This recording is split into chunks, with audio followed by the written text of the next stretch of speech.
Hey, what's going on? You know who it is. You know what it is. All right, you guys, peep game. Let me get my thoughts on the Errol Spence interview with Brian Kenny. Look, I've been saying this for the longest. Out of all the people to interview Errol Spence is Brian Kenny, who has a history of being smug and throwing little innuendos, in particularly at fighters that look like Errol Spence. But at the same time, I keep saying this. It was no reason for Errol Spence to come back this soon. Errol Spence didn't have to come back. He, to me, is coming across as a guy that's out to prove something to somebody or everybody, and he don't have nothing to prove. I'm looking at the interview. Dude was in a car accident. I looked at Errol Spence's face. Okay. I looked how he was talking. Errol Spence saying that he gonna come out the gate and he want to fight Pacquiao and all them type of people. Nah. Not a good idea. This is the perfect example of trying to be too cool for school. And, Brian Kenny was trying to dig deep. He was taking shots at Errol Spence, talking about drive safe and all that kind of shit. And, at the end of the day, Brian Kenny is who he is. He liked doing that type of shit. But then, like I say, nevertheless, this is the same dude that won't ask Oscar De La Hoya about the emails. This is the same dude that won't bring up issues with Sergey Kovalov. So, this is the same dude, along with a lot of people that didn't want to speak on Abel Sanchez comments about black fighters don't sell and all that type of shit. And I'm going to further talk about Charlo and Tony Harrison.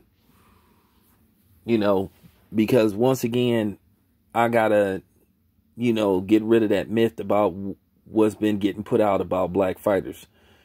But the thing is with Errol Spence, I wish Errol Spence would just lay low. Lay low until you get back into the gym, you training at full force, no pun intended to the group, until you back at full force and you ready to really get back in the ring. If I was Errol Spence, I would just avoid these questions. I'd give him the Ray Lewis question. I'd give him the Ray Lewis reaction. Just don't say nothing. And, Brian Kenny couldn't wait to bring up that Errol Spence has a pending, possibly criminal case against him too. So at the end of the day, I don't like what God did to Errol Spence, but at the same time, Errol Spence shouldn't have came out. And like I said, ain't nobody saying Errol Spence is weak and none of that type of shit. You know what I'm saying?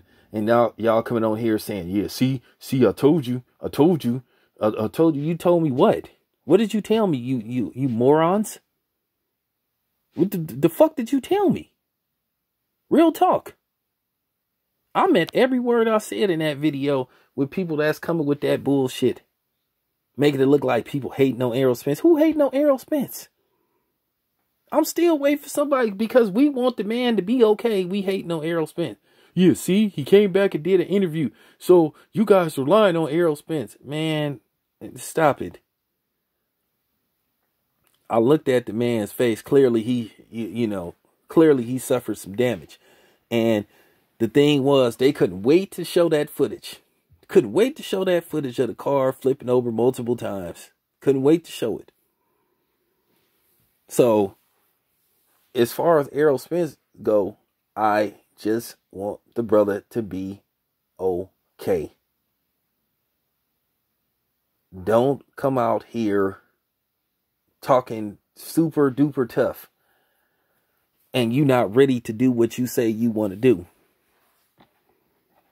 So, you got some people like cheerleading off of that. But what I saw is an Errol Spence who need to just lay low till this at least die down. That's all I have to say about that. As far as Brian Kenny go, fuck Brian Kenny. Never liked the motherfucker anyway. This your boy Town Biz. I'm out.